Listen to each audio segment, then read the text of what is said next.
Hi, my name is Josh Mann. This is my journal number 3 video. Today I'll be discussing the behavior characteristics of autism I've seen this far, what interventions I've observed being used to address these behaviors, and discussing whether or not these interventions were effective. What are the behavior characteristics I've seen this far? The characters I've observed this far are things like rocking back and forth or stemming. This is usually happens when my students feel uncomfortable or excited. Sometimes they feel overwhelmed, or maybe someone or something is too loud and they use rocking back and forth or stimming as a way to help calm them down or self-regulate. Another characteristic I've observed is repeated behaviors. So, for instance, needing to have the same routine, maybe repeating things they've seen or heard. For example, some of my students, if they see a word on the wall and they find it interesting, they will repeatedly say that word over and over. Or maybe they have to sit in the same spot or they'll get upset. Or one example would be in the Learning Center we have Fun Thursdays. So if our students work hard and earn, Fun Thursday is the last 15 minutes. We do a fun educational activity to end the day, and kids usually look forward to it. One of my students with autism, if it's something that we didn't earn and we didn't have Fun Thursday, he often gets really upset and doesn't know how to handle the situation. And so really keeping that consistent routine is important for him, because if he doesn't, it often ignites his frustration and bad behavior. Also, one thing I've noticed is immature behavior. So often, maybe my students with autism that I've observed are interested in things that are much younger compared to their same age peers, or maybe they laugh at things that really aren't funny, or they're things that most of the people in their group don't understand why they're laughing, and it's just things you'd see in younger kids compared to their age.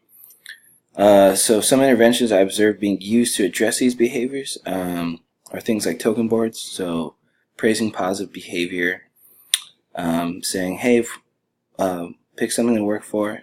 If you earn these tokens, you can earn this. And kids often like working for something, and especially kids with autism, they love the rewards, and it gives them something to really strive for. Another thing that I've seen used as intervention is priming, so letting them know what's going to happen next so that they're not shocked or thrown off, especially with that consistent schedule that they always want. And usually if they're thrown off, they don't know how to handle it, and sometimes priming helps get them ready for any change that's going on in the day. Also, they like using visual things to help with changes. So I also have seen teachers use first then charts. So first we have to do this activity, and then we can do something fun.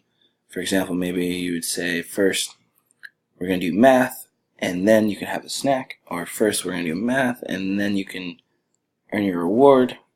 It's a chart that some teachers use, and it seems to be very helpful because, once again, they like working for things. Another one is positive reinforcement. So just like the first then boards, the token boards, we're praising what the wanted behavior and giving them positive praise for doing the right things. Also, ignoring bad behavior. So if they're doing something you don't want, don't show them that you want the praise, or don't show them that they should be praised for these actions. And lastly, I've seen visual schedules. So maybe teachers will post their schedule on the board so that the student can see what they're going to do throughout their day, as well as I've seen maybe a Velcro sticky chart with the schedule, and they can pick the next activity and put it onto their table. So like, oh, now we're going to transition to recess. Let's grab our recess card, put it on the recess board. And these are some things that I've seen used as interventions. I would say, from what I've observed, these are very successful interventions, and I would recommend them to teachers that have students with autism that show the same characteristics. And as well, I've seen these interventions used in as when I was a para for a K1 autism class, and I found that they were very helpful. And yeah, I hope you enjoyed my week 3 video, or journal 3 video. Sorry, thank you.